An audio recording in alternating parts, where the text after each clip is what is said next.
Hello दोस्तों, तो कैसे हैं आप लोग का स्वागत है मेरे चैनल श्री धार्मिक ग्रंथ टीवी में। आज मैं आप लोगों के लिए रामचरितमानस का पाठ लाई हूँ, जैसा कि मैं रोज़ लाती हूँ। तो आप लोग मेरे चैनल को लाइक सब्सक्राइब शेयर करें और वीडियो पूरा देखें और यार दोस्तों में इसे ज़्यादा से ज़्यादा शेयर करें, जिससे कि घर घर में रामचरितमानस का पाठ हो सके और लोग सुन सके। तो मेरे इस प्रयास को आप लोग सपोर्ट करिए, आगे बढ़ाइए। आइए फ्रेंड, देख लेते हैं आज का रामचरितमानस।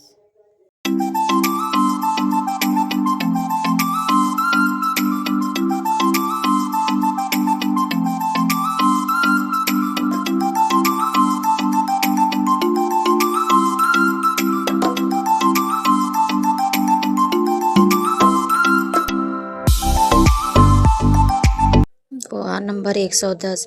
हे कृपा धाम, फिर वह अद्भुत चरित्र कहिए जो श्री रामचंद्र जी के जीने किया। वे रघुकुल शिरोमणि प्रजा सहित किस प्रकार अपने धाम को गए।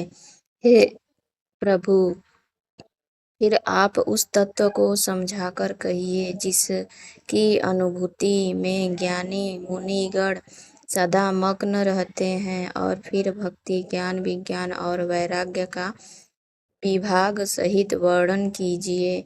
इसके सिवा श्री रामचंद्र जी के और भी जो अनेक रहस्य छिपे हुए भाव अथवा चरित्र हैं, उनको कहिए। हे नाथ, आपका ज्ञान अत्यंत निर्मल है। हे प्रभु, जो बात मैंने न भी पूछी हो, हे दयालु, उसे भी आप छिपा न रखिएगा। वेदों ने आपको तीनों लोकों का गुरु कहा है। दूसरे पामर जीव इस रहस्य को क्या जाने। पार्वती जी के सहज, सुंदर और छल रहित सरल प्रश्न सुनकर शिवजी के मन को बहुत अच्छे लगे। श्री महादेव जी के हृदय में सारे रामचरित्र आ गए। प्रेम के मारे उनका शरीर पुलकित हो गया और नेत्रों में जल भर आया। श्री रघुनाथ जी का रूप उनके हृदय में आ गया, जिससे स्वयं परमानंद स्वरूप शिवजी ने भी अपार सुख पाया। दोहा नंबर 111। शिवजी 2 घड़ी तक ध्यान के रस आनंद में डूबे रहे। फिर उन्होंने मन को बाहर खींचा और तब वे प्रसन्न होकर श्री रघुनाथ जी का चरित्र वर्णन करने लगे, जिसके बिना जाने झूठ भी सत्य मालूम होता है। जैसे बिना पहचाने रस्सी में सांप का भ्रम हो जाता है, और जी सके जान लेने पर जगत का उसी तरह लोप हो जाता है। जैसे जागने पर स्वप्न का भ्रम जाता रहता है। मैं उन्हीं श्री रामचंद्र जी के बाल रूप की वंदना करता हूँ, जिनका नाम जपने से सब सिद्धियाँ सहज ही प्राप्त हो जाती हैं। मंडल के धाम, मंडल के हरने वाले, अमंडल के हरने वाले, और श्री दशरथ जी के आंगन में खेलने वाले वे बाल रूप श्री रामचंद्र जी मुझ पर कृपा करें। त्रिपुरासुर का वध करने वाले शिवजी श्री रामचंद्र जी को प्रणाम करके आनंद में भरकर अमृत के समान बाणी बोले। हे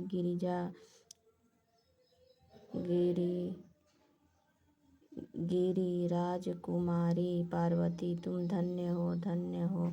तुम्हारे समान कोई उपकारी नहीं है। जो तुमने श्री रघुनाथ जी की कथा का प्रसंग पूछा है, जो कथा समस्त लोगों के लिए जगत को पवित्र करने वाली गणा जी के समान है। तुमने जगत के कल्याण के लिए ही प्रश्न पूछे हैं। तुम श्री रघुनाथ जी के चरणों में प्रेम रखने वाली हो। दोहा नंबर 112। हे पार्वती, मेरे विचार में जो श्री राम जी की कृपा से तुम्हारे मन में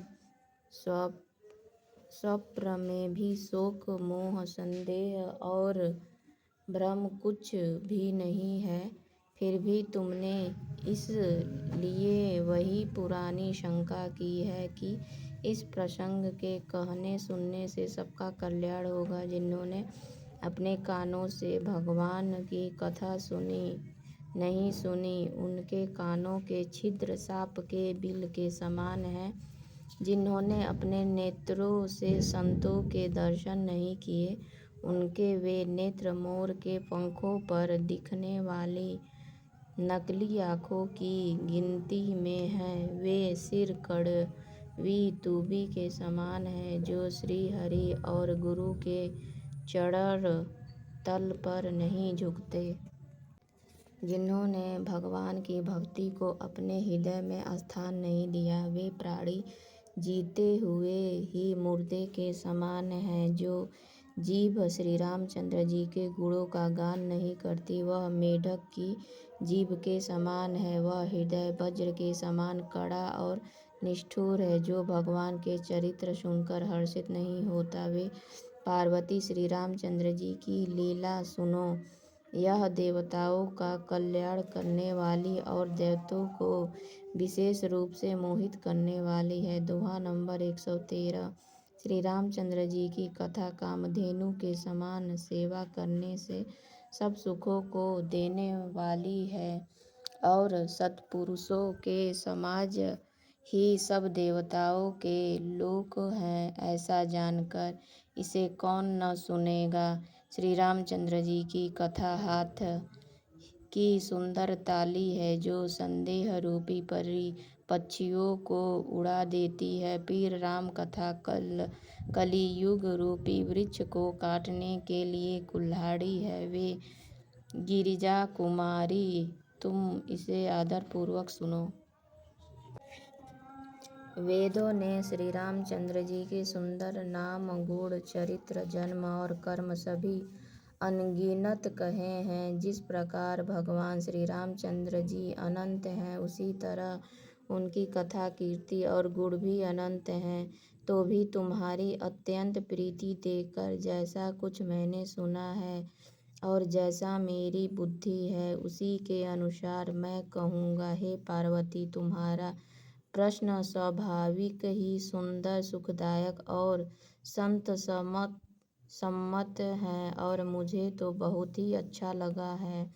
परंतु हे पार्वती, एक बात मुझे अच्छी नहीं लगी, यद्यपि वह तुमने मोह के वश होकर ही कही है। तुमने जो यह कहा कि वे राम कोई और हैं, जिन्हें वेद गाते और मुनिजन जिनका ध्यान धरते हैं। दोहा नंबर 114। जो मोह रूपी पिशाच के द्वारा ग्रस्त है, पाखंडी है, भगवान के चरणों में विमुख है और जो झूठ सच कुछ भी नहीं जानते, ऐसे अधम मनुष्य ही इस तरह कहते सुनते हैं। जो अज्ञानी, मूर्ख, अंधे और भाग्यहीन है और जिनके मन रूपी दर्पण पर विषय रूपी काई जमी हुई है, जो व्यभिचारी, छली और बड़े कुटिल हैं और जिन्होंने कभी स्वप्न में भी संत समाज के दर्शन नहीं किए और जिन्हें अपनी लाभ हानि नहीं सूझती, वे ही ऐसी वेद विरुद्ध बातें कहा करते हैं। जिनका हृदय रूपी दर्पण मैला है और जो नेत्रों से हीन है, वे बेचारे श्री रामचंद्र जी का रूप कैसे देखें। जिनको निर्गुण सगुण का कुछ भी विवेक नहीं है, जो अनेक मनगढ़ंत बातें बका करते हैं, जो श्री हरि की माया के वश में होकर जगत में जन्म मृत्यु के चक्र में भ्रमते फिरते हैं, उनके लिए कुछ भी कह डालना असंभव नहीं है। जिन्हें वायु का रोग, संतृपात, उन्माद आदि हो गया हो, जो भूत के वश हो गए हैं और जो नशे में चूर हैं, ऐसे लोग विचार कर वचन नहीं बोलते। जिन्होंने महामोह रूपी मदिरा पी रखी है, उनके कहने पर कान न देना चाहिए। सोपान 115। अपने हृदय में ऐसा विचार कर संदेह छोड़ दो और श्री रामचंद्र जी के चरणों को भजो हे पार्वती। भ्रम रूपी अंधकार के नाश करने के लिए सूर्य की किरणों के समान मेरे वचनों को सुनो।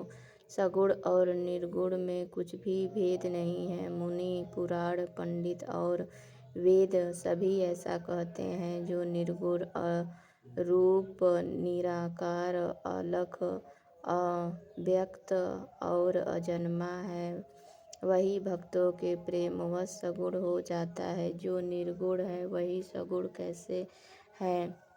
जैसे जल और ओले में भेद नहीं, दोनों जल ही है, ऐसे ही निर्गुण और सगुण एक ही हैं। जिसका नाम ब्रह्म रूपी अंधकार के मिटाने के लिए सूर्य है, उसके लिए मोह का प्रसंग भी कैसे कहा जा सकता है? श्री रामचंद्र जी सच्चिदानंद स्वरूप सूर्य है, वहाँ मोह रूपी रात्रि का लवलेश भी नहीं है। वे स्वभाव से ही प्रकाश रूप और पौडैश्वर्य युक्त भगवान हैं। वहाँ तो विज्ञान रूपी प्रातः काल भी नहीं होता। अज्ञान रूपी रात्रि हो तब तो विज्ञान रूपी प्रातः काल हो। भगवान तो नित्य ज्ञान स्वरूप हैं। हर्ष, शोक, ज्ञान, अज्ञान, अहंता और अभिमान, ये सब जीव के धर्म हैं। श्री रामचंद्र जी तो व्यापक ब्रह्मा, परमानंद स्वरूप, परात्पर प्रभु और पुराण पुरुष हैं। इस बात को सारा जगत जानता है।